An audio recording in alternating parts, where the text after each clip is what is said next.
उसकी आँखों में उम्र से कहीं ज़्यादा ज़िम्मेदारियों की थकान और हिम्मत दोनों साथ-साथ दिखाई देती थी।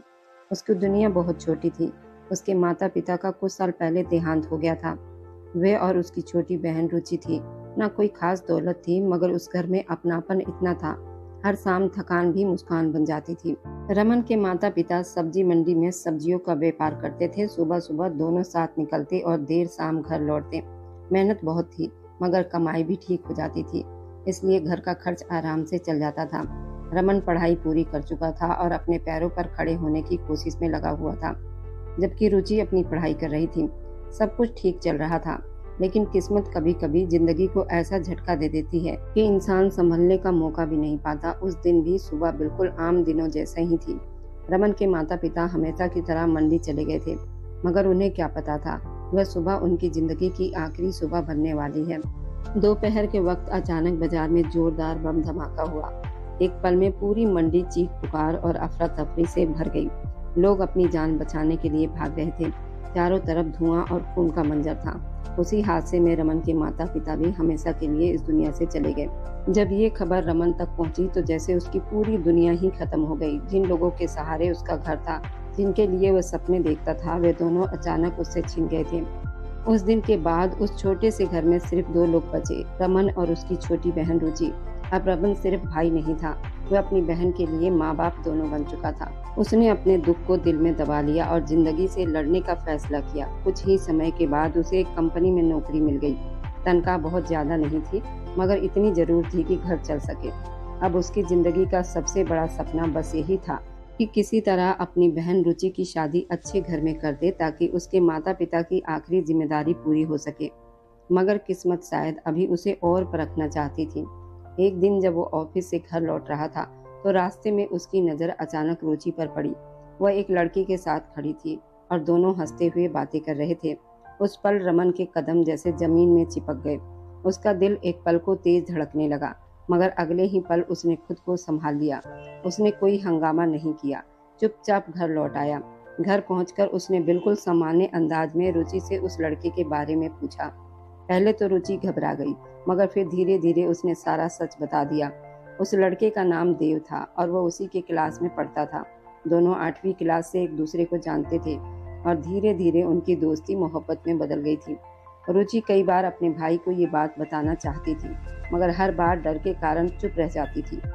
रमन ने कुछ देर तक चुप रहकर सब सुना, फिर अपनी बहन की आंखों में सच्चाई देखी और उसी पल उसने फैसला कर लिया कि अगर उसकी बहन की खुशी इसी में है, तो वह इस रिश्ते को जरूर पूरा करेगा।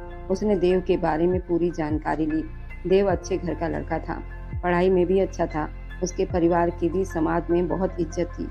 ये सब जानकर रमन के दिल को थोड़ी तसल्ली मिली।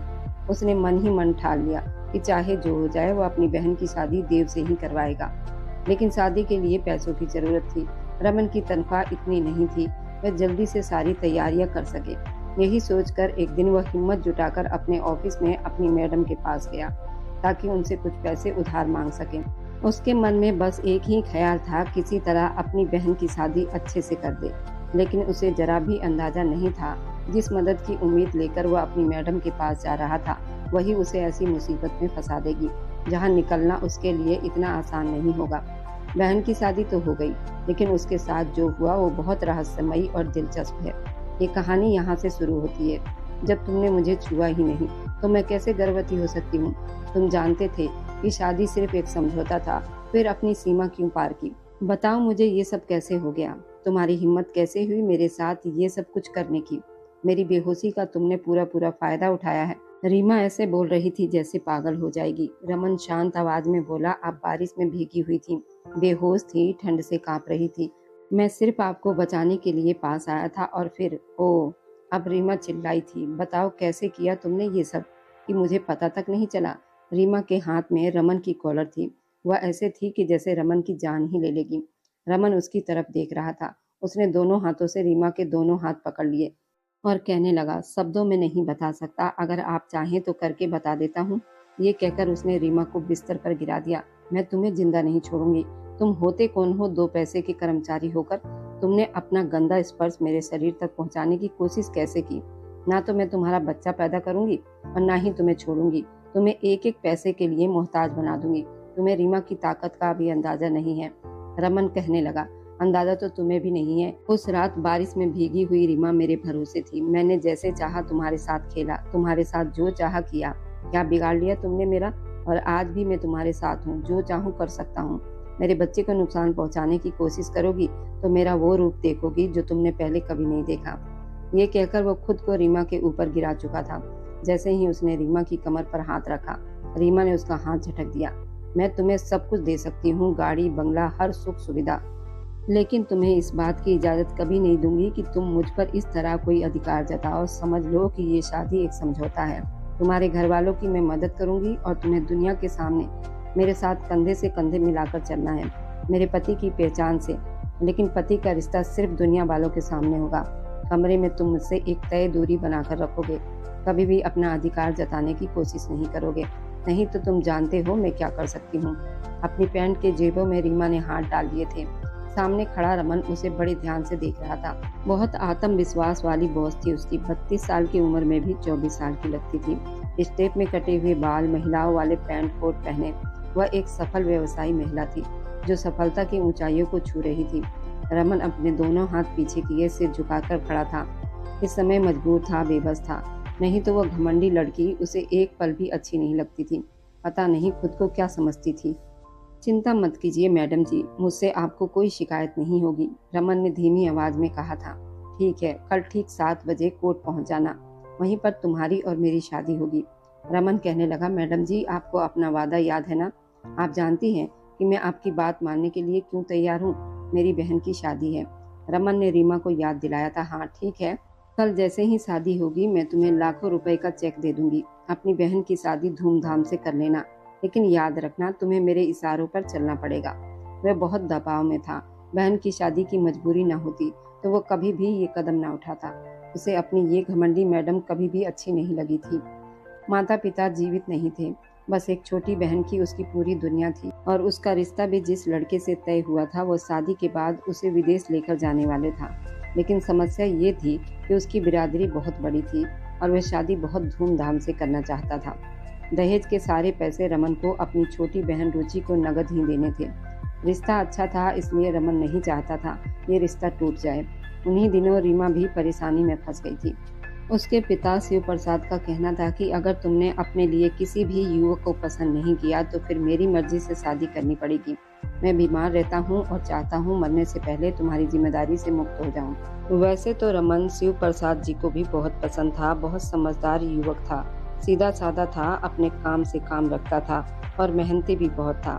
पहली नजर में रीमा को रमन बहुत बेवकूफ लगा था, चुपचाप रहने वाला, अपने काम से काम रखने वाला।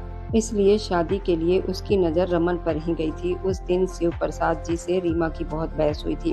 पापा मुझे अभी शादी नहीं करनी, मुझे अभी सफलता की आखिरी मंजिल तक पहुंचना है और शादी मेरे लिए बहुत बड़ी रुकावट है।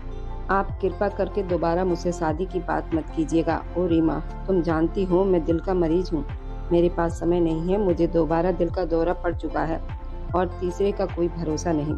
मैं तुम्हारी जिद के कारण तुम्हें अकेला छोड़कर नहीं जा सकता। पापा मैं कोई साधारण लड़की नहीं हूँ, एक काम करने वाली महिला हूँ। अकेले भी जीवन जीना मुझे आता है, मैं कर सकती हूँ। रीमा को अपने ऊपर बहुत भरोसा था, उससे भी ज्यादा घमंड।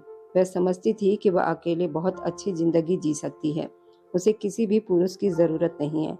मैं तुम्हें आखिरी बार कह रहा हूँ रीमा, मुझे तुम्हारी शादी हर हाल में करनी है। अगर तुम्हें कोई पसंद है तो मुझे कोई आपत्ति नहीं है, तुम उस लड़के को मुझसे मिलवा दो। अगर तुम्हें कोई पसंद नहीं है तो फिर मैं अपने दोस्त के बेटे से तुम्हारी शादी करवा दूंगा, वह भी एक व्यवसायी है। ये सुनकर रीमा रुक गई, क्योंकि जिस दोस्त के बेटे की बात शिव प्रसाद जी कर रहे थे वो बहुत बदतमीज किस्म का आदमी था, घमंडी था। अगर वह रीमा से शादी करता तो निश्चित ही उसे घर बैठा कर रख देता। रीमा के सारे सपने खत्म हो जाते, इसलिए वो बहुत परेशान थी। उसे एक ऐसे युवक की जरूरत थी जो कुछ समय के लिए समझौते के रूप में उसे शादी करे, ताकि उसके किसी काम में रुकावट ना आए। ना तो उसे घर बैठने की आदत थी और ना ही उसे शादी और बच्चों का कोई शौक था। उसे अपना शरीर बहुत प्यारा था, अपने आप को बहुत फिट रखती थी। उसी कारण ऑफिस जाते समय भी वो दिमागी तौर पर उलझी हुई थी। सामने फाइलें पड़ी थी, लेकिन रीमा का ध्यान कहीं और था। अपने पिता को वो कैसे समझाए कि वो कुछ और सपने देखती है। तभी रमन अंदर आने की अनुमति मांगने लगा। मैडम जी, मैं अंदर आ सकता हूँ? जी आइए, क्या काम है? रीमा ने तेज आवाज में कहा। मैडम जी, क्या मुझे कर्ज मिल सकता है? मेरी छोटी बहन रुचि की शादी है और मुझे पैसों की बहुत जरूरत है। मैं धीरे धीरे अपनी तनख्वाह से पैसे कटवाता रहूंगा। बस एक बार मेरी बहन की शादी हो जाए तो मेरे सिर से सारी जिम्मेदारियां उतर जाएगी। रीमा ने सिर से पैर तक खड़े रमन को पहली बार ध्यान से देखा था। कितने भाई बहन हैं तुम्हारे? रीमा ने हाथ में पेन पकड़े सवाल पूछा। जी बस एक बहन है, उसके अलावा कोई नहीं। माता पिता भी जीवित नहीं। ये सुनकर रीमा के मन में एक ही ख्याल आया, ये युवक सीधा साधा है, मुझे इससे अपनी इज्जत का कोई डर नहीं, क्योंकि ये अधिकतर नजरें झुकाकर ही बात करता है, ठीक से देखता तक नहीं। और वैसे भी आज तक कभी उसकी कोई शिकायत भी नहीं सुनी। रीमा ने पूछा, क्या तुम शादीशुदा हो? इस पर रमन ने सिर हिलाकर मना कर दिया, नहीं जी, पहले बहन की जिम्मेदारी पूरी हो जाए फिर अपने बारे में सोचूंगा। कितने पैसे चाहिए तुम्हें? रीमा उसे ध्यान से देखते हुए पूछ रही थी। मैडम जी, मुझे तो 30 लाख रुपए चाहिए, लेकिन आप जितने दे सकती हैं दे दें, बाकी मैं कहीं और से व्यवस्था कर लूंगा। तभी रीमा ने उसके सामने अपनी शर्त रखी थी। पहले तो वो मना कर गया था, ये कैसी शादी होगी, लेकिन जब रीमा ने अपनी पूरी बात उसे समझाया तो वो मान गया, और मानना उसकी मजबूरी थी। अगले दिन कोर्ट में उन दोनों की शादी हो गई थी। शादी के तुरंत बाद 30 लाख रुपए की रकम रीमा उसे दे चुकी थी। पति के नाम पर रीमा जैसे कोई कीमती चीज खरीद कर ऐसे आदमी ले आई थी जो उसकी हर बात सिर हिलाते रहे। वह कहे दिन है तो उसका पति कहे हाँ, सच में दिन है। उसे अपने आदेश चलाने का बहुत शौक था। रमन उसे अपने हिसाब से बिल्कुल ठीक लगा। खैर, एक हफ्ते के अंदर अंदर रमन ने बड़े सम्मान के साथ अपनी बहन रुचि को अपने घर से विदा कर दिया था। और जब वो ऑफिस आया तो रीमा कहने लगी, आज तुम्हें मेरे साथ मेरे पापा के पास जाना है, मेरा रिश्ता मांगना है। भले ही हम दोनों की शादी हो चुकी है, लेकिन पापा को इस बात की कोई जानकारी नहीं है। अगर उन्हें आपत्ति हुई तो मैं कह दूंगी कि हमने शादी कर ली है, फिर मजबूरी में ही सही उन्हें तुम्हें स्वीकार करना ही पड़ेगा। रमन ने कहा, ठीक है, मैं शाम को आपके घर पहुंच जाऊंगा। जब रमन ने शिव प्रसाद जी से रीमा का रिश्ता मांगा तो पहले वह चुप रहे, लेकिन रमन की आदत से परिचित थे।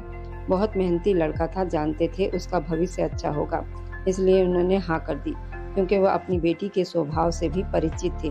वह ऐसे ही किसी सीधे साधे आदमी से शादी करके ही खुश रह सकती है, जो उसी की बात माने। रमन की असली सच्चाई किसी को नहीं पता था कि वास्तव में वो कैसा है। खैर, रिश्ता पक्का हुआ और शादी की तैयारियां भी शुरू हो गई। रमन की शादी रीमा से हो चुकी थी, लेकिन रमन को रहना रीमा के घर पर ही था। शादी के रात शिव प्रसाद जी के सामने रीमा बहुत खुश दिखाई दे रही थी। वह भी संतुष्ट हो चुके थे। जब रमन कमरे में गया तो रीमा नाइट सूट पहने खड़ी थी। रमन को देखकर कहने लगी, मेरे कमरे के अंदर एक छोटा सा कमरा है जिसे मैं कपड़े बदलने के रूप में इस्तेमाल करती हूँ। वहाँ एक गद्दा भी रखा है, तुम उसे अपने लिए इस्तेमाल कर सकते हो, क्योंकि मैं अपने कमरे में किसी को भी पसंद नहीं करती। मुझे अच्छा नहीं लगता कि मेरे अलावा मेरे कमरे में कोई और हो, चाहे सोफे पर ही क्यों ना लेटा हो। रीमा की बात सुनकर रमन कमरे में देखने लगा। काफी बड़ा और खुला कमरा था। बहुत सलीके से फर्नीचर रखा हुआ था। जहाँ स्नान घर था उसके सामने ही एक और छोटा सा कमरा था, लेकिन रमन के लिए वो काफी था। वह सीधे उसी कमरे में चला गया जहाँ अलमारियां भी बनी हुई थी। वहीं एक तरफ सीमा का नाइट सूट भी उतरा हुआ रखा था। रमन ने कमरा बंद किया, अपने कपड़े बदले और कमरे की थोड़ी बिखरी हुई चीजें ठीक कर दी। फिर अपना गद्दा बिछाया और वहीं लेट गया। कमरे का पंखा भी चला दिया। ये थी उसकी और इस घर की पहली रात। सुबह जब वो उठा, कमरे से बाहर आया तो स्नान घर खाली था। उसने स्नान किया और कपड़े बदल लिए। उसे सुबह जल्दी उठने की आदत थी। जब वो तैयार होकर कमरे में आया तो रीमा गहरी नींद में सो रही थी। लाल रंग की नाइटी पहने उसे यूं बेखबर सोया देखकर रमन चाह कर भी अपनी नजरें नहीं हटा पाया, क्योंकि उसकी नाइटी पिंडलियों तक ऊपर थी। गला भी काफी खुला था, बाल भी खुले हुए थे। एक अलग ही रूप में रीमा को देखकर उसके दिल की धड़कन तेज हो गई, लेकिन उसने तुरंत अपनी नजरें हटा ली। रात को उसने ठीक से खाना भी नहीं खाया था, इसलिए उसे भूख लग रही थी, लेकिन वह इतना खुलकर कहने वाला भी तो नहीं था। खुद कमरे से बाहर जाकर अपने लिए नाश्ता मंगवा ले। अगर अपना घर होता तो बात अलग थी। ये रीमा का घर था, इसलिए उसे रीमा को जगाना ही था। इसी सोच से वह उसके पास आया। जैसे ही उसने उसका हाथ पकड़कर उसे उठाने की कोशिश की, रीमा सीधी हो गई और उसका हाथ सीधे उसके गले तक पहुंच गया, जो काफी खुला था। रमन ने तुरंत हाथ पीछे कर लिया, नजरें भी फेर ली, फिर उसके कान के पास झुककर बोला, हेलो। इतना सुनते ही रीमा घबराकर उठ बैठी, सामने रमन को देखा और बोली, मिस्टर बिना दरवाजा खटखटाए तुम्हारी हिम्मत कैसे हुई इस कमरे में आने की? रमन बोला, मुझे नहीं पता था यहाँ आने के लिए भी दरवाजा खटखटाना पड़ेगा। आगे से ध्यान रखूंगा। मुझे भूख लगी है, आप बताइए नाश्ता कब मिलेगा? रीमा ने उसे एक लंबी नजर से देखा। तुम्हें भूख लगी है तो बाहर जाओ, रसोई में काम करने वाली महिला होगी, उससे जाकर नाश्ता मांगो। मैं तुम्हारी नौकरानी नहीं हूँ। और हाँ, शाम 6 बजे मैंने सैलून में बात कर ली है, वह तुम्हें रिसेप्शन के लिए तैयार कर देंगे। तुम्हारा कपड़ा पहले ही पहुँच चुका है। अब मेरे पापा के सामने ऐसा दिखाना जैसे हम दोनों के बीच सब कुछ ठीक है।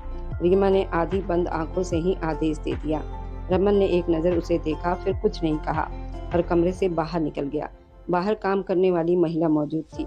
उसने नाश्ते के लिए कह दिया। तब तक शिव प्रसाद जी भी अपने कमरे से बाहर आ चुके थे। बेटी की आदत से परिचित थे कि छुट्टी के दिन वह देर तक सोती है, लेकिन रमन को सुबह सुबह बाहर देखकर थोड़ा हैरान हुए। बेटा, तुम इतनी जल्दी क्यों उठ गए? थोड़ा आराम कर लेते। उन्होंने हाथ में अखबार पकड़े कहा। समय बदल चुका है, लेकिन फिर भी शिव प्रसाद जी की आदत थी, वह रोज अखबार जरूर पढ़ते थे। रमन बोला, नहीं सर, मुझे देर तक सोने की आदत नहीं। शिव प्रसाद जी बोले, ये तो बहुत अच्छी आदत है। देखो बेटा, मेरी इच्छा है कि व्यापार की जिम्मेदारी धीरे धीरे तुम अपने हाथ में ले लो। औरत के लिए भगवान ने घर बनाया है, वह घर में ही अच्छी लगती है। रीमा की इच्छा पर मैंने उसे अपने व्यापार में शामिल कर लिया था, लेकिन उसका जरूरत से ज्यादा शामिल होना मेरे लिए बड़ी परेशानी बन गया है, क्योंकि उसकी सोच अब औरतों जैसी नहीं रही। वो पुरुषों की तरह सोचने लगी है। उसे बस पैसा बढ़ाने का ही शौक है। घर, परिवार, बच्चे, इन सब बातों से उसे बहुत चिढ़ है। मैं चाहता हूँ कि तुम उसके अंदर घर और परिवार के प्रति लगाव पैदा करो। घर के कामों और परिवार में दिलचस्पी लेने की आदत डालो। समझ रहे हो ना मैं क्या कह रहा हूँ? शिव प्रसाद जी ने बहुत गंभीरता से अपने विचार बताए। जी सर, मैं कोशिश करूँगा। फिर उन्होंने कहा, मैं खुश हूँ कि जीवन साथी चुनने में उसने समझदारी दिखाई और तुम्हें अपना जीवन साथी बनाया। तुम बहुत अच्छे युवक हो और मुझे पहले से ही पसंद थे। रमन के अब तक दिन शिव प्रसाद जी के साथ ही बीता था। फिलहाल उसे रीमा में कोई खास दिलचस्पी नहीं थी। रिसेप्शन भी ऐसे ही बीत गया। बारात तो वो ले ही नहीं गया था। उनकी शादी कोर्ट में हुई थी। रमन जानता था जब कमरे में जाएगा तो रीमा कपड़े बदल चुकी होगी। भले ही ये शादी एक समझौते के रूप में हुई थी, लेकिन दिल के भाव उसे परेशान करने लगे थे। हालांकि रमन बहुत कोशिश कर रहा था अपने मन के भावों को दबा कर रखे, क्योंकि लड़की बहुत तेज थी और किसी की बातों में आने वाली बिल्कुल भी नहीं थी। जब वो कमरे में आया तो उसी समय रीमा नहाकर बाहर आई थी। उसने बात गाउन पहन रखा था और सिर पर तौलिया बांधा हुआ था। उसे इस रूप में देखकर दिल की धड़कन तेज होना स्वाभाविक था। अजीब बात ये थी कि वह रमन से घबराने या शर्माने की कोशिश तक नहीं करती थी। कमरे में ऐसे घूम रही थी जैसे वो बिल्कुल अकेली हो। रमन ने पहले तो नजरें बचाकर अपने छोटे से कमरे में जाने की सोची, लेकिन फिर उसे लगा कि उसे बात साफ कह देनी चाहिए।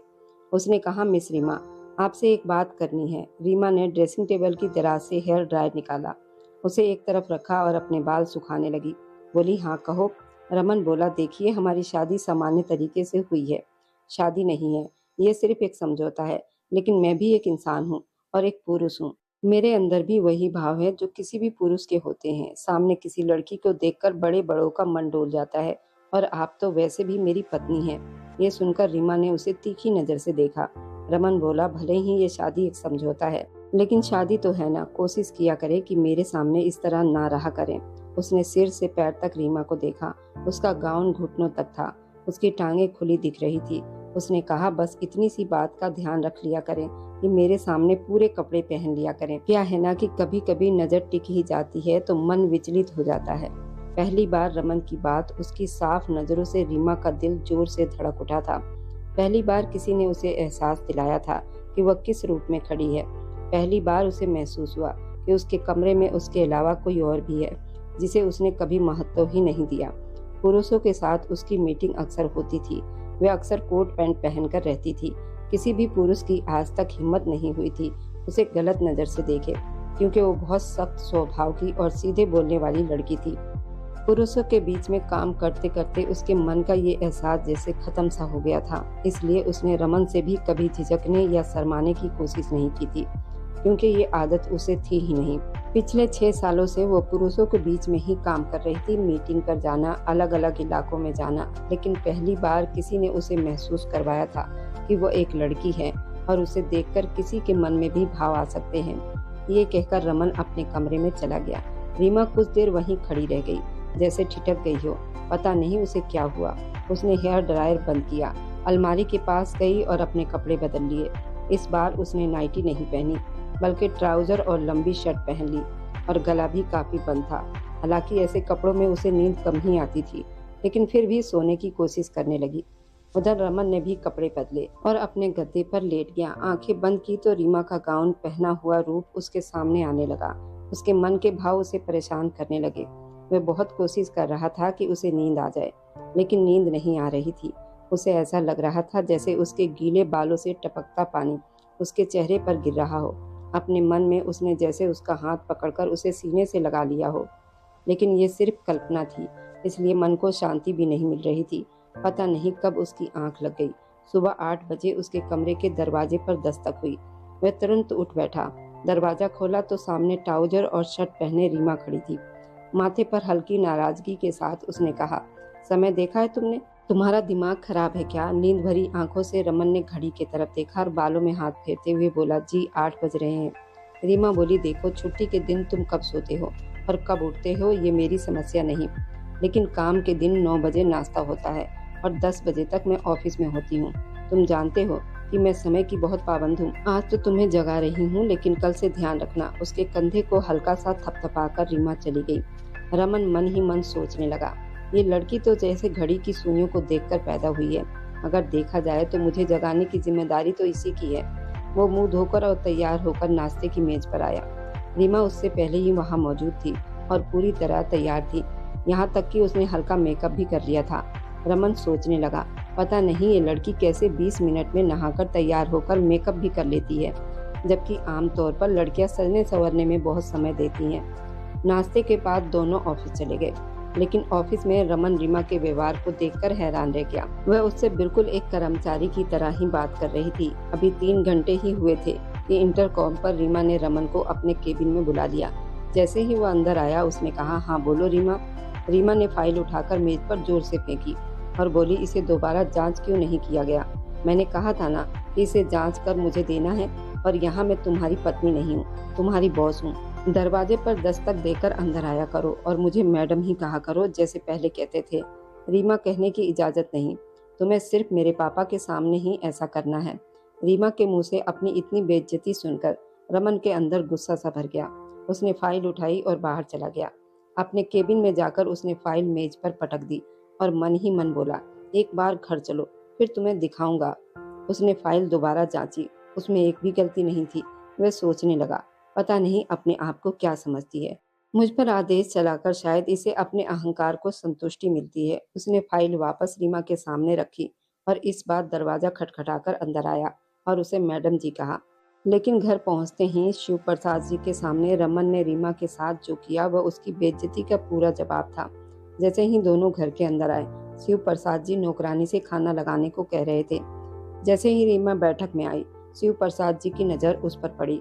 उसी समय रमन रीमा के बिल्कुल पास खड़ा हो गया और उसके कंधे पर हाथ रखकर उसे अपने पास खींच लिया। बोला, आओ डार्लिंग, क्यों इतनी चिंता कर रही हो? मैं हूं ना तुम्हारे सारे काम और सारी परेशानियां अपने ऊपर लेने के लिए। तुम थोड़ा आराम किया करो। इतनी चिंता करती हो कि इसका असर तुम्हारे सुंदर चेहरे पर दिखने लगा है। रीमा के शरीर में जैसे बिजली दौड़ गई थी। वह उसे अपने पास खींच चुका था। वह उसके कान के पास धीमे से बोली, ये क्या कर रहे हो? मुझे छोड़ो। शिव प्रसाद जी दोनों को देखकर मुस्कुरा रहे थे और उनकी बातें भी सुन चुके थे। उन्होंने कहा, ये मैं इसे समझाता हूँ कि बेटा ये काम पुरुषों के होते हैं, लेकिन ये समझती ही नहीं। रमन बोला, अंकल आप चिंता मत कीजिए, रीमा मेरी जिम्मेदारी है। इसकी हर परेशानी मेरी परेशानी है। धीरे धीरे आप देखेंगे कि आपकी बेटी बिल्कुल वैसी बन जाएगी जैसी आप चाहते थे। क्या रीमा, मैं ठीक कह रहा हूँ ना?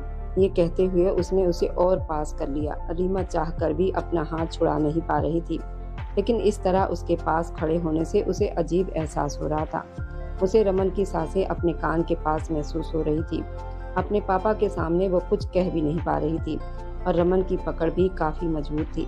रीमा बोली, रमन प्लीज मुझे छोड़ दो, मुझे कपड़े बदलने हैं। यही एक तरीका था जिससे वो उससे दूर हो सकती थी। रमन ने उसे छोड़ दिया और रीमा कमरे में चली गई। वह गुस्से से लाल हो रही थी। उसने अपना पर्स कंधे से उतारकर बिस्तर पर फेंका और बोली, यह अपने आप को क्या समझता है? मैं इसे छोड़ूंगी नहीं।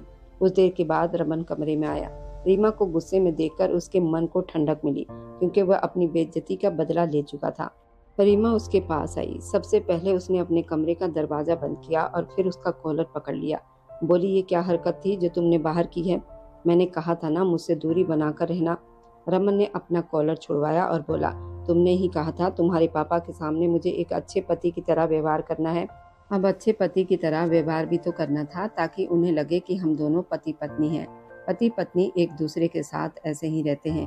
देखो, तुम्हारे पापा को ये विश्वास दिलाने के लिए हम खुशहाल शादीशुदा जीवन जी रहे हैं। ये सब दिखाना जरूरी था।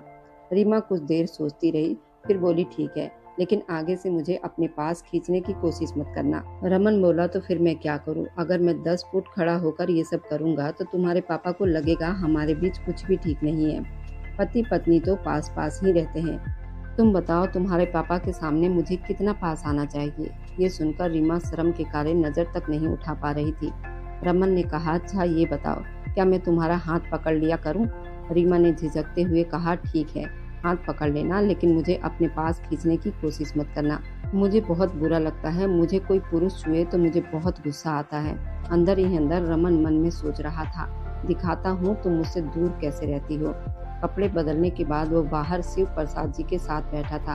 जब खाना खाने लगा, रीमा अपने पापा के बराबर वाली कुर्सी पे बैठने लगी। तभी रमन ने कुर्सी खींचकर कहा, रीमा इधर आओ ना, मेरे पास बैठो। ये सुनकर रीमा ने गुस्से से उसे देखा, लेकिन वो मुस्कुरा रहा था। अंकल, आपकी बेटी बहुत शर्मीली है। इसे अभी तक विश्वास नहीं हो रहा कि इसकी शादी हो चुकी है। शिव प्रसाद जी हंसने लगे। हाँ, ये तो है। असल में काम ज्यादा सिर पर सवार रहता है, इसलिए इसे इस तरह की जिंदगी की आदत नहीं है। मैं तो कहता हूँ कुछ हफ्तों के लिए घूमने चले जाओ, कहीं पहाड़ों पर या किसी अच्छे शहर में। यही तो दिन होते हैं घूमने फिरने के। 10-12 दिन के लिए मैं खुद ऑफिस संभाल लूंगा। इससे पहले कि रमन कुछ कहता, रीमा तुरंत बोल पड़ी, नहीं पापा, अभी नहीं जा सकते। आपको पता है ना कितने बड़े प्रोजेक्ट पर हम लोग काम कर रहे हैं। पहले काम पूरा कर लेंगे, फिर चले जाएंगे। घूमना तो बाद में भी हो सकता है। रमन ने प्लेट में चावल डालते हुए कहा, घूमने तो शादी के बाद ही जाना अच्छा लगता है। बाद में जब बच्चे हो जाते हैं तो समय ही कहाँ मिलता है। फिर तो किसी का डायपर बदलना है, किसी को दूध देना है, किसी को खाना खिलाना है। बस पूरा दिन बच्चों में ही निकल जाता है। रमन की इस तरह की बातें रीमा को खून खौलाने के लिए काफी था।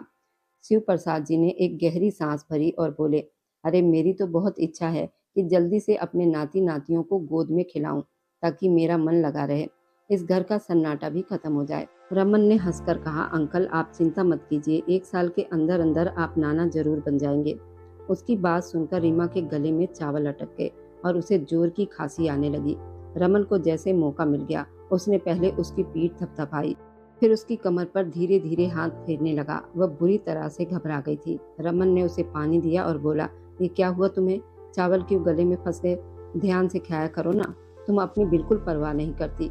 वह बार बार उसकी कमर पर हाथ फेर रहा था। रीमा बहुत असहज होने लगी थी, क्योंकि उसका हाथ लगातार उसकी कमर पर घूम रहा था। कृपया अपना हाथ हटाओ। रीमा से अब सहन नहीं हुआ था। उसके अंदर कुछ अजीब सा होने लगा था और दिल की धड़कनें तेज हो गई थी। रमन ने नाटक करते हुए कहा, अब ठीक है ना? अब तो कुछ नहीं हो रहा, तुम ठीक हो ना? रीमा बोली, हाँ मैं बिल्कुल ठीक हूँ। शिव प्रसाद जी बोले, मैं तो सोच रहा हूँ रीमा कि तुम सब कुछ रमन को सौंप दो और घर में रहा करो। मैं अकेला घर में रहकर बहुत बोर हो जाता हूँ। उन्होंने सलाद उठाकर अपनी प्लेट में रखा। रीमा ने तुरंत कहा, नहीं पापा, मुझे काम करना पसंद है। आप जानते हैं ना ये मेरा जुनून है, मैं इसे नहीं छोड़ सकती। शिव प्रसाद जी बोले, अभी सब ठीक है, लेकिन जब बच्चे हो जाएंगे तब तुम्हें समय ही नहीं मिलेगा। रमन मुस्कुराकर बोला, अंकल जी अभी आप इसे अपना शौक पूरा करने दीजिए। जैसे ही बच्चे इसकी गोद में आएंगे इसे कहाँ फुर्सत मिलेगी। वह आराम से खाना खा रहा था, जबकि रीमा की भूख खत्म हो चुकी थी। उसने थोड़ा सा खाना खाया और उठकर कमरे में चली गई। उसे रमन पर बहुत गुस्सा आ रहा था। काफी देर तक वह कमरे में रमन का इंतजार करती रही, लेकिन शिव प्रसाद जी के साथ बैठकर बातें करता रहा। इंतजार करते करते वह थक कर सो गई। जब रमन कमरे में आया तो रीमा बिस्तर पर सो रही थी। सोते हुए वह कितनी मासूम लगती है, लेकिन जागती है तो पूरी रानी लक्ष्मीबाई बनी रहती है। रमन पहले अपने कमरे में जाने लगा, लेकिन फिर उसके कदम अपने आप रीमा के बिस्तर पर पहुंच गए। उसने उसके चेहरे पर बिखरे बालों को पीछे किया और बहुत धीरे से उसके माथे पर अपने होंठ रख दिए। दिल की इच्छा को वो दबा नहीं पा रहा था। रीमा थोड़ी सी हिले तो वह तुरंत घबरा गया और जल्दी से अपने कमरे में चला गया। अगले दिन एक नए प्रोजेक्ट की मीटिंग रीमा ने तय की थी, जहां उसे एक फार्म हाउस का नक्शा बनवाना था। रमन आर्किटेक्ट था, इसलिए उसके साथ साइट देखने गया, जो शहर से काफी दूर थी। वहां पहुंचने में लगभग 2 घंटे लग गए। सब कुछ तय करने के बाद जब वो वापस लौटने लगे तो रीमा ने कार की चाबी रमन की तरफ उछालते हुए कहा, गाड़ी तुम चलाओ, मेरे कंधों में बहुत दर्द है। ये कहकर वह सामने वाली सीट पर बैठ गई। रमन गाड़ी चलाने लगा। तभी अचानक तेज बारिश हो गई और देखते ही देखते तूफानी बारिश होने लगी। आधा रास्ता तय करने के बाद उसने जानबूझकर गाड़ी एक सुनसान सड़क पर रोक दी। वह बार बार गाड़ी स्टार्ट करने का नाटक करता और फिर बंद कर देता। रीमा ने पूछा, ये क्या हुआ गाड़ी को? रमन बोला, शायद इंजन में पानी चला गया है, इसलिए स्टार्ट नहीं हो रही। रीमा बोली, मैं देखती हूँ क्या हुआ। इससे पहले कि वो नीचे उतरती, रमन बोला, नहीं मैं देखता हूँ, तुम बैठो। उसने गाड़ी का बोनट खोला। गाड़ी बिल्कुल ठीक थी, लेकिन उसने जानबूझकर कुछ तार निकाल दिए ताकि गाड़ी स्टार्ट ना हो सके। फिर उसने बोनट बंद किया और बोला, लगता है अब ये गाड़ी नहीं चलेगी। ये सुनकर रीमा परेशान हो गई। हम रात कहाँ बिताएंगे? यहाँ तो चारों तरफ सन्नाटा है और कोई गाड़ी भी नहीं गुजर रही। रमन बोला, ऐसे हालत में किसी से मदद मांगना ठीक नहीं। अगर कोई बदमाश मिल गया तो मैं क्या कर पाऊंगा? मुझे तो लड़ना भी नहीं आता। रीमा बहुत परेशान हो गई थी। तभी दूर एक जगह हल्की रोशनी दिखाई दी, जो लगभग 1 किलोमीटर दूर थी। रमन बोला, देखो, शायद वहाँ कोई घर है, हम रात वहीं बिता सकते हैं। रीमा गाड़ी से उतर गई।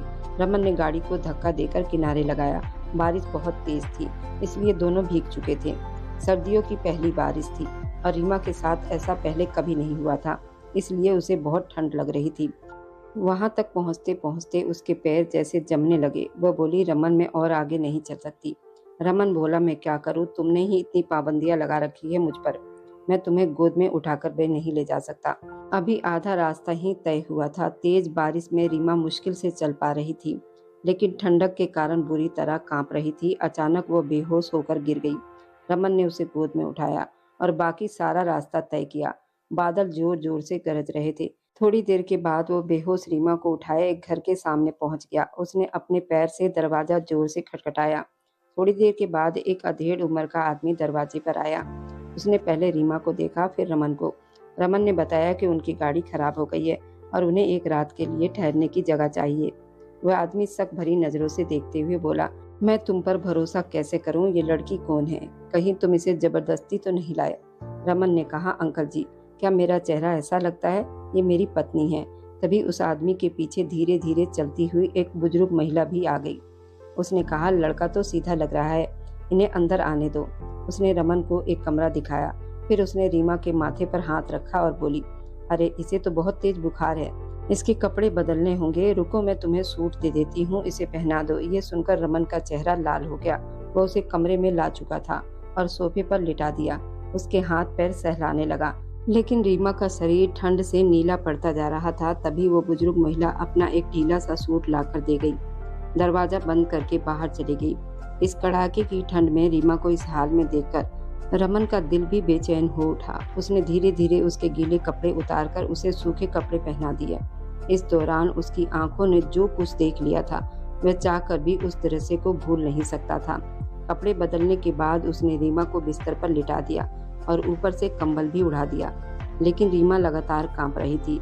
जब वो वहां से हटने लगा तो रीमा ने उसका हाथ पकड़ लिया और अपनी तरफ खींचते हुए बोली, मुझे बहुत ठंड लग रही है, कृपया हीटर चला दो, मेरे सीने में बहुत दर्द हो रहा है, सांस लेने में भी दिक्कत हो रही है। वह बहुत मुश्किल से बोल पा रही थी और रमन भी थोड़ा घबरा गया। फिर उसने कहा, ये तुम्हारा बड़ा सा घर नहीं है जहाँ तुम मुझे अपने पास भी नहीं आने देती, वरना मेरे पास तुम्हें गर्म रखने के और भी तरीके हैं। रीमा बेहोशी जैसी हालत में बस इतना बोली, कुछ भी करो, बस मेरी ठंड कम कर दो। रमन ने दरवाजा बंद किया और उसके पास लेट गया। पहले वह उसकी हथेलियों को रगड़ता रहा, फिर उसकी पीठ और कमर सहलाने लगा ताकि उसके शरीर में गर्मी लौट आए। धीरे धीरे रीमा का शरीर थोड़ा गर्म होने लगा। उसने उसे अपने पास कसकर पकड़े रखा ताकि उसे ठंड से राहत मिल सके। पूरी रात वह उसके पास ही रहा और धीरे धीरे रीमा का शरीर सामान्य होने लगा। जब उसे यकीन हो गया कि अब उसका बुखार कम हो गया है, तो वह भी उसके पास ही लेट गया। अगली सुबह सबसे पहले रीमा की आंख खुली। बाहर बादलों की तेज आवाज से वो घबराकर उठी। जैसे ही उसने अपने ऊपर किसी का वजन महसूस किया, आंखें खोली तो अगले ही पल गुस्से से लाल हो गई, क्योंकि रमन उसे अपने बाहों में लेकर गहरी नींद में सो रहा था। गुस्से में उसने उसे धक्का दिया और बोली, तुम्हारी हिम्मत कैसे हुई मेरे पास आने की? तुम मेरे बिस्तर पर कैसे सो सकते हो? रमन की भी नींद खुल गई थी। इस बार उसे भी गुस्सा आ गया। उसने कहा, अच्छा तो अब मैडम को होश आ गया है। रीमा अभी भी थोड़ा चक्कर महसूस कर रही थी। उसने घबराकर पूछा, तुमने मेरे साथ कुछ किया तो नहीं? और मैं यहाँ कहाँ हूँ? रमन झुंझलाकर बोला, अरे तुम जिंदा हो और यहीं इसी घर में हो। अगर मैं तुम्हें यहाँ नहीं लाता तो शायद तुम्हारी हालत और खराब हो जाती। रीमा ने फिर गुस्से से कहा, यहाँ भी मुझे तुम्हारी शक्ल ही देखनी पड़ेगी क्या? रमन बोला, हम पति पत्नी हैं। अगर मेरे बिस्तर पर नहीं सोओगी तो कहाँ सोओगी? ऊपर से मैंने तुम्हारी जान बचाई है और तुम मुझे ही डांट रही हो। रीमा उठकर बैठ गई, लेकिन उसे अभी भी अजीब सा लग रहा था। उसने रमन की तरफ देखते हुए पूछा, तुमने मेरे साथ कुछ गलत तो नहीं किया? रमन ने नजरें फेर ली और बोला, तुम छोटी बच्ची नहीं हो, तुम्हें कुछ समझ आ जाना चाहिए। उसकी इस बात पर रीमा और ज्यादा गुस्से में आ गई, लेकिन उस घर में रहने वाले दो बुजुर्गों के सामने उसे अपना व्यवहार संभालना था। थोड़ी देर के बाद दोनों ने नाश्ता किया। अब मौसम काफी साफ हो चुका था। वे वहां से निकले और रमन उसे सीधे घर ले आया। रास्ते में डॉक्टर से दवा भी ले ली। दवा लेने के बाद रीमा घर आकर सो गई। पिछली रात जो कुछ हुआ था उसका पूरा हाल रमन पहले ही शिव प्रसाद जी को बता चुका था। अगले 3 दिन तक रीमा ऑफिस नहीं गई, क्योंकि उसे अभी भी कमजोरी महसूस हो रही थी। उस दौरान शिव प्रसाद जी ने कारोबार का काफी हिस्सा रमन को संभालने के लिए दे दिया, क्योंकि वह काम बहुत अच्छी तरह संभाल रहा था। उसने जितनी भी मीटिंग की, लगभग सभी प्रोजेक्ट उन्हें मिल गए, क्योंकि वह हर चीज बहुत साफ और समझदारी से समझता था। जब तक रीमा ऑफिस नहीं आ रही थी, शिव प्रसाद जी सारा काम अपने दामाद को ही सौंप चुके थे। उस शाम जब वो घर लौटे तो शिव प्रसाद जी ने रमन से कहा, बेटा मैं चाहता हूँ कि अब रीमा थोड़ा घर पर ही ध्यान दे, घर के तौर तरीके सीखे। मुझे लगता है अब उसे थोड़ा घर पर रहना चाहिए। तुम जैसे समझदार मेहनती लड़के से उसकी शादी हुई है। अब तुम दोनों को अपनी जिंदगी खुशी से आगे बढ़ानी चाहिए। कारोबार तो वैसे भी मेरी बेटी का ही है और तुम उसे बहुत आगे लेकर जाओगे। वो ये बातें कर ही रहे थे, तभी रीमा अपने कमरे से बाहर आकर रीमा ने गुस्से से कहा, नहीं पापा, ये मेरा बिजनेस है और इसे मैं खुद ही संभाल लूंगी। ये सब मेरी मेहनत है और आप कुछ महीने पहले आए हुए एक कर्मचारी को कैसे ये कह सकते हैं? ये सारी मेहनत उसी की है। वह बहुत गुस्से में बोल रही थी। शिव प्रसाद जी भी गुस्से में आ गए और बोले, वह तुम्हारा पति है, तुम उसे कर्मचारी नहीं कह सकती। मैं ये पूरा कारोबार अब उसे सौंप चुका हूँ। ये सब कुछ तुम दोनों का ही है और मुझे लगता है अगर तुम दोनों मिलकर मेहनत करो तो इस बिजनेस को बहुत आगे तक लेकर जा सकते हो। रीमा अपने पापा के सामने चुप हो गई, लेकिन उसके और रमन के बीच अब भी दूरी बनी हुई थी। रीमा को तो वैसे भी रमन से एक अजीब सी चिढ़ होने लगी थी। उसके मन में बार बार यही सवाल आ रहा था कि वह उसके पास कैसे सो सकता है। पता नहीं उसने और कहां कहां छुआ होगा। कुछ दिनों के बाद रीमा फिर से ऑफिस जाने लगी।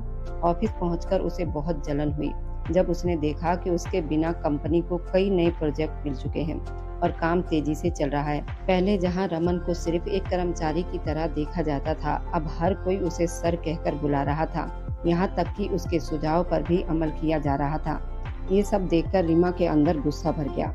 उसने अपने केबिन में रमन को बुलाया और कहा, तुम यही चाहते थे ना कि मैं कुछ दिनों के लिए घर रहूं और तुमने इस दौरान मेरे ऑफिस पर कब्जा कर लिया। रमन आराम से कुर्सी पर बैठा उसकी बातें सुन रहा था। उसने ठुड्डी पर हाथ रखा और पैर पर पैर चढ़ाकर बोला, मैं अपनी मेहनत से यहाँ तक पहुँचा हूँ और तुम्हारे पापा ने खुद ही मुझे ये जिम्मेदारी दी है।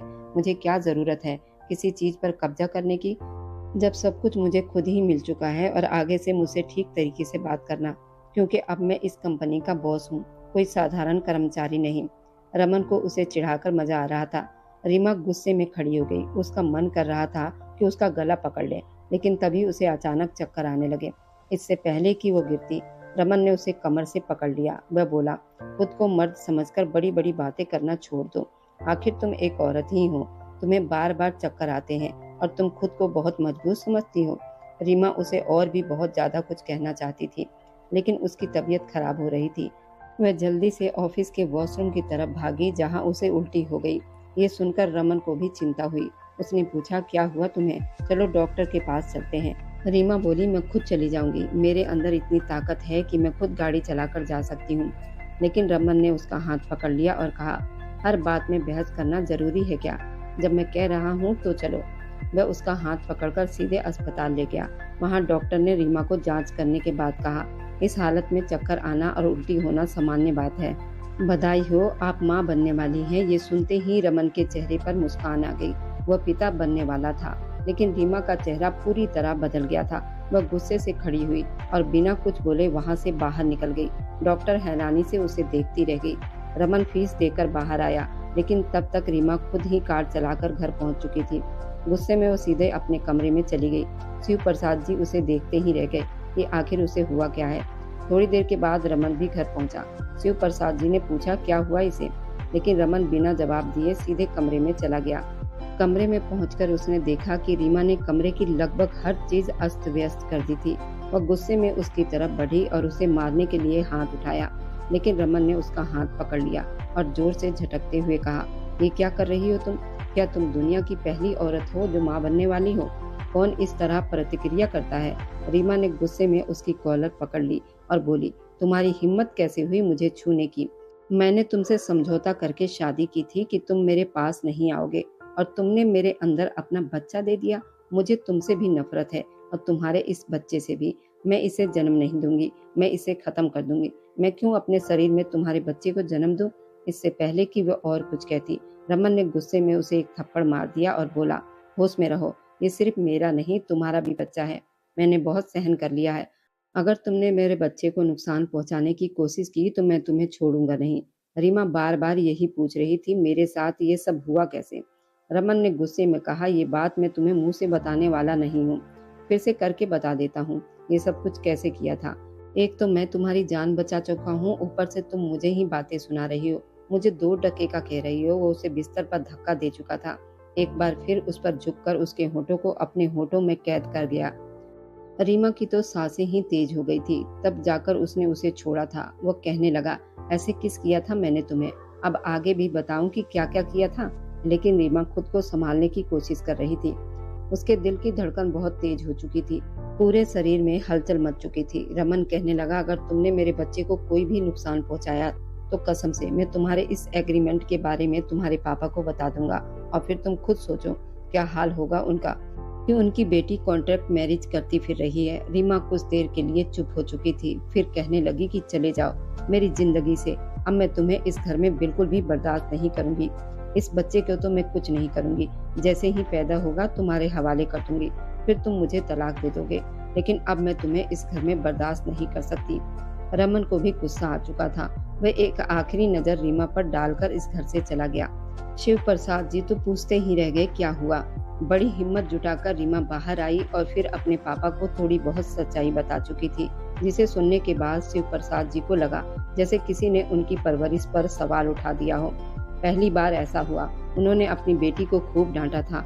गुस्सा दिखाते हुए बोले कि क्या यही परवरिश की थी मैंने तुम्हारी? मुझे धोखा देने के लिए तुमने उस लड़के का इस्तेमाल किया।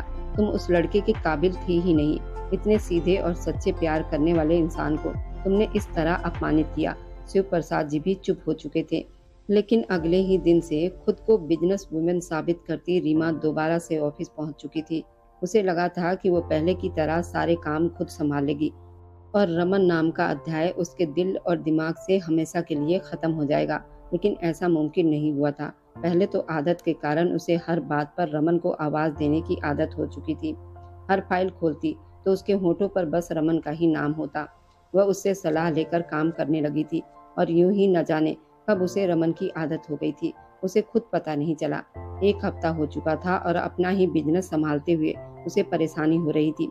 इस दौरान जितने भी नए प्रोजेक्ट आए थे वह सभी दूसरी कंपनियों को मिल चुके थे, क्योंकि रमन के बिना कोई भी ठीक से प्रेजेंट नहीं कर पा रहा था। उस दिन भी वह अपने सारे कर्मचारियों को बुलाकर गुस्से से चिल्ला रही थी कि तुम लोगों को हो क्या गया है।